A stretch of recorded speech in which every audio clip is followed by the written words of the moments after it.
మదనపల్లిని జిల్లాగా చేయాలని భారత కమ్యూనిస్టు పార్టీ సిపిఐ ఆధ్వర్యంలో అన్నమయ్య జిల్లా కలెక్టర్ గారికి వినతి పత్రాన్ని కూడా అందజేయడం జరిగింది.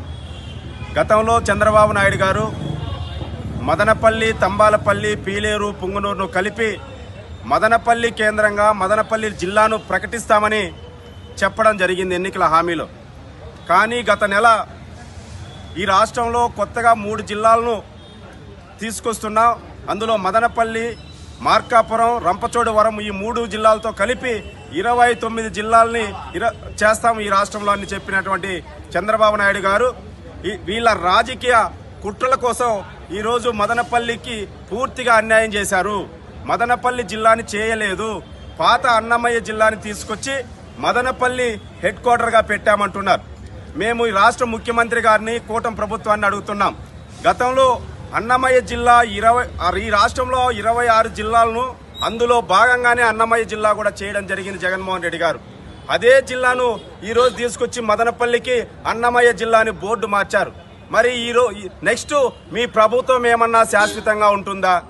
మీ ప్రభుత్వం పోయిన తర్వాత వైఎస్ఆర్ కాంగ్రెస్ పార్టీ అధికారంలోకి వస్తే మీరు మార్చినటువంటి హెడ్ క్వార్టర్ను జగన్మోహన్ రెడ్డి గారు మార్చరని గ్యారంటీ చంద్రబాబు నాయుడు గారు ఇస్తారా, లేక లోకేష్ బాబు గారు ఇస్తారా, లేదా పవన్ కళ్యాణ్ గారు ఇస్తారో సమాధానం చెప్పాల్సినటువంటి అవసరం ఉంది.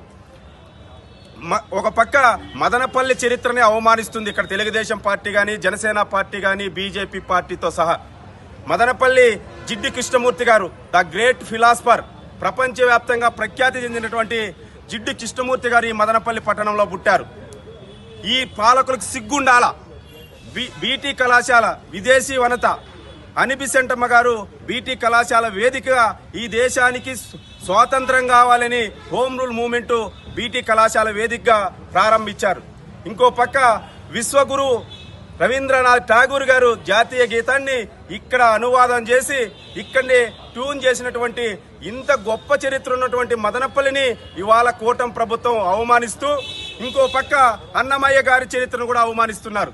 ఏమాత్రం సంబంధం లేనటువంటి ప్రాంతానికి తీసుకొచ్చి అన్నమయ్య గారి పేరు పెట్టి మదనపల్లికి జిల్లా ఇవ్వకుండా ఈ ప్రాంత ప్రజల మనోభావాలను దెబ్బతీసే విధంగా కూటమి ప్రభుత్వం వ్యవహరిస్తుంది. ఇంకో పక్క మదనపల్లి ఎమ్మెల్యే గారు ఇతనికి మంత్రి పదవి అన్నా ఇస్తామని చెప్పారో ఏమో మాకు తెలియదు, కానీ అతను ఇవాళ జిల్లా హెడ్ క్వార్టర్ మారిస్తే మా ప్రభుత్వం మదనపల్లి జిల్లా చేసిందని ఓని సెల్ఫ్ డబ్బాలు కొట్టుకుంటున్నారు. ఒక పక్క పాలు పోయించుకుంటున్నారు, ఒక పక్క పూలు పోయించుకుంటున్నారు, మహిళా గ్రూపులను తీసుకొచ్చి రోడ్ షోలు పెడుతున్నారు.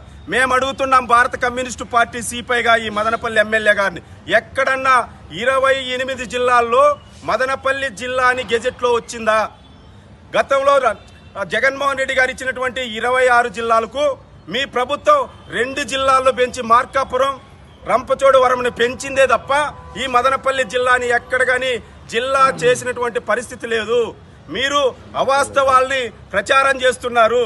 మీరు కేవలం మదనపల్లి చరిత్రని మదనపల్లి ఎమ్మెల్యే గారు అవమానిస్తున్నారని సిపిఐ పార్టీగా మేము ఆరోపణ చేస్తున్నాం. మేము ఈ ఉద్యమాన్ని కొనసాగిస్తామని ఈ సందర్భంగా రాష్ట్ర ప్రభుత్వానికి, స్థానిక ఎమ్మెల్యే గారికి హెచ్చరిస్తున్నాం.